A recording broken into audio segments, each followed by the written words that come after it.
Ça y est, les premières difficultés se présentent. Pour rappel, je me suis lancé le défi de paramétrer ma première publicité, ma première campagne de pub en ligne avec les outils Meta, sans y connaître grand-chose, en partant de zéro, en bonne débutante, pour permettre aussi à ceux qui veulent débuter de voir de quoi ça a l'air euh, sans expérience, tout simplement, hein, se dire, ok, si je veux démarrer aujourd'hui, euh, qu'est-ce qui m'attend et par où on commence. Donc, j'ai déjà réalisé quelques vidéos auparavant. La dernière fois, j'avais parlé des campagnes de publicité et dans ces campagnes, on a plusieurs ad sets et dans chaque ad set, plusieurs ads, plusieurs publicités. Donc là, je suis à la deuxième partie, donc paramétrer un ad set qui pourra contenir plusieurs ads, donc plusieurs publicités. Et cette partie-là, je la trouve bien galère parce que il y a ce tracking à mettre en place, à savoir le pixel de Facebook qui maintenant s'appelle dataset, mais en même temps, c'est pas super performant vis-à-vis des règles RGPD et de la restriction de collecte de données, etc. Et j'ai compris qu'il faut paramétrer un API, API, et cette partie-là, voilà, je n'ai aucune idée de comment ça doit être fait. J'ai réussi à créer un pixel, c'est déjà ça, mais c'est pas suffisant. Avant d'aller plus loin, je souhaite prendre une minute pour remercier toutes les personnes qui se sont abonnées à la chaîne pour soutenir les actions réalisées. Et pour tous ceux qui regardent mais qui ne se sont pas encore abonnés, c'est le petit moment pour rappeler de le faire. C'est un geste simple qui ne coûte rien, mais qui signifie beaucoup pour encourager, soutenir les actions qui sont réalisées ici. Et maintenant, la section 2. Donc, une fois qu'on a défini la campagne, on peut plonger dans la partie ad set. Et là, ça va être essentiellement du ciblage. Qui est-ce qu'on veut cibler? Quelle localisation? Qu'est-ce qu'on veut toucher et qu'est-ce qu'on ne veut pas toucher? Donc, on a la possibilité d'inclure des géographies, inclure certaines démographies et aussi exclure certaines géographies et démographies. Donc c'est très intéressant les fonctionnalités que présente l'outil en termes de précision. On peut vraiment cibler au mieux ce que l'on veut réaliser, l'audience que l'on souhaite toucher. Et c'est intéressant quand même de laisser une audience assez large pour que l'algorithme puisse s'ajuster et viser les personnes souhaitées. Où est-ce que j'ai envie que mes publicités soient visibles? On a aussi ce choix de définir où est-ce que la publicité peut être vue sur le site, mobile, en stories ou pas, et choisir ses placements. Bon, pour une personne qui débute, on n'a pas trop l'intérêt. Par contre, pour des grandes marques, c'est intéressant quand on veut être très spécifique sur l'endroit où on veut être visible. J'ai aussi vu la possibilité de choisir le nombre de temps pendant lequel j'ai envie que ma publicité soit visible.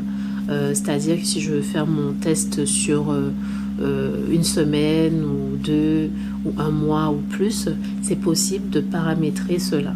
La grande difficulté que j'ai rencontrée, c'est par contre la partie tracking, parce que c'est aussi dans cette section ad set que l'on va définir le pixel, l'élément qui permet de traquer les actions réalisées sur la publicité et les résultats au final.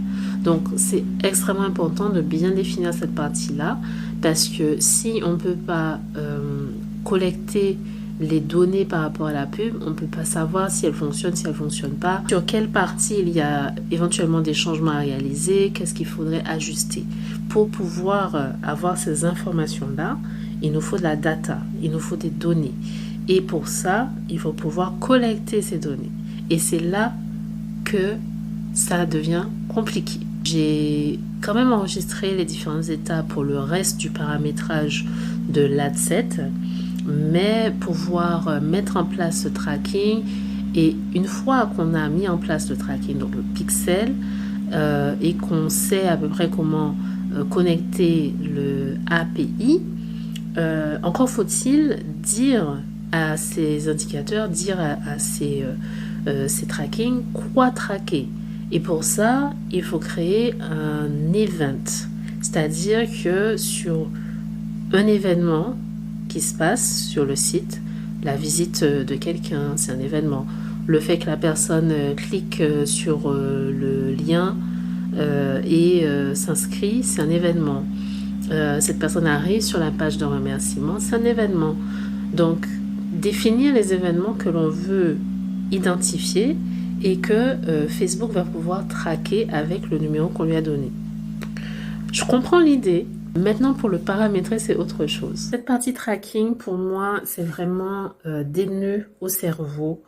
Je n'ai pas encore compris comment ça fonctionne, ou du moins comment le paramétrer simplement, sachant que ça dépend. Parce qu'après, si je dois rattacher tout ça à mon site internet, c'est une chose. Mais si je passe par une autre application et je passe par une autre application, donc là, ça devient un peu technique. Ça fait 1 heure ou non, deux que je dois me faire des nœuds au cerveau. Donc là, je pense que ça suffit pour aujourd'hui.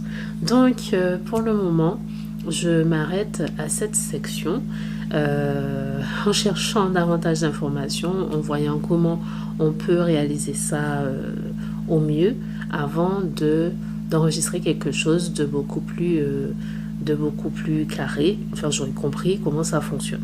Si toutefois créer le pixel, créer la partie tracking et faire ce setup te semble très compliqué, la solution c'est de déléguer.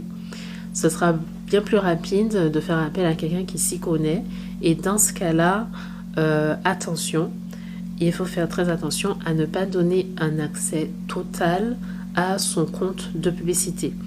On donne un accès limité, réduit aux actions que l'on veut réaliser.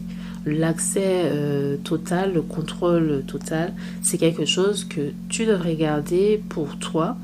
Il n'y a que toi qui devrais avoir cette permission illimitée sur le compte. Bon, eh bien, je n'ai pas tellement le sentiment d'avoir avancé. Pour le coup, la semaine dernière, j'avais vraiment l'impression d'avoir fait un pas de géant et que ça avançait plutôt bien.